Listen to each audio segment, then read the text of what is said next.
My name is Juan Garcia. Mayor, councilors, first of all, kudos to the resilience leaders for the tremendous service they are providing the community.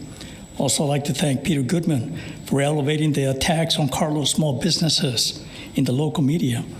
Carlos is the gentleman that had feces smeared on his building and other numerous attacks.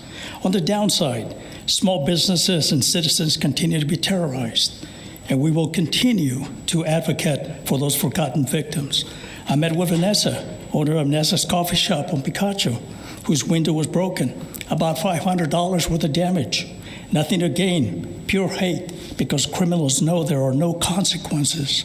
I met with Livingston's Bridal and Events owner, Mrs. New Mexico, Roxanne, who got hit with about $10,000 worth of damage by the destructive Las Cruces criminal element, and Oscar's Beauty Salon, and Sally's Beauty Store, or Walgreens on North Main Street, with criminal shoppers walking out with carts full of stolen merchandise.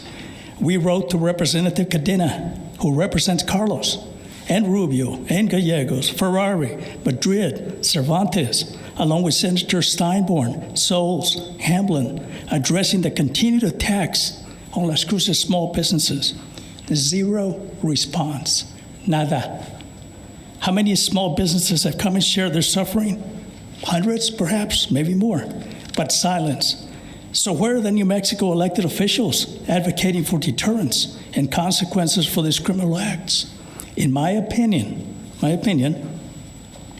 advocating for harsher punishment for these criminals is not a narrative of the progressive socialist agenda. Turning criminals into victims is a more suitable, quote, social justice cause. These elected officials will not go against a narrative established by the, quote, progressive socialists if they want to remain in office and in the governor's good graces. Look at how many conservative, quote, Democrats were primaried in 2020 for opposing abortion.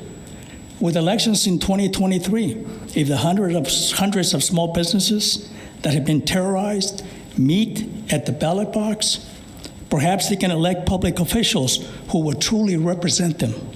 Las Cruces Sun, dated 2017.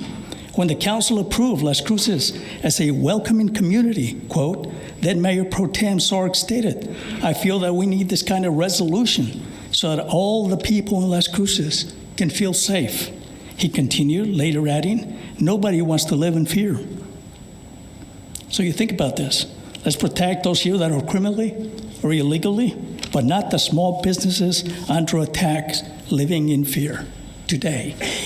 My recommendation, please offer small businesses suffering a financial impact an opportunity to offset their losses that are incurred by the failure of the current political system to protect them.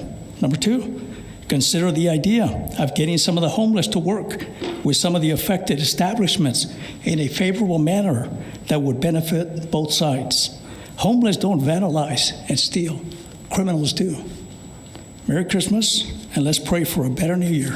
Thank you. Thanks, Juan. Rick, are you?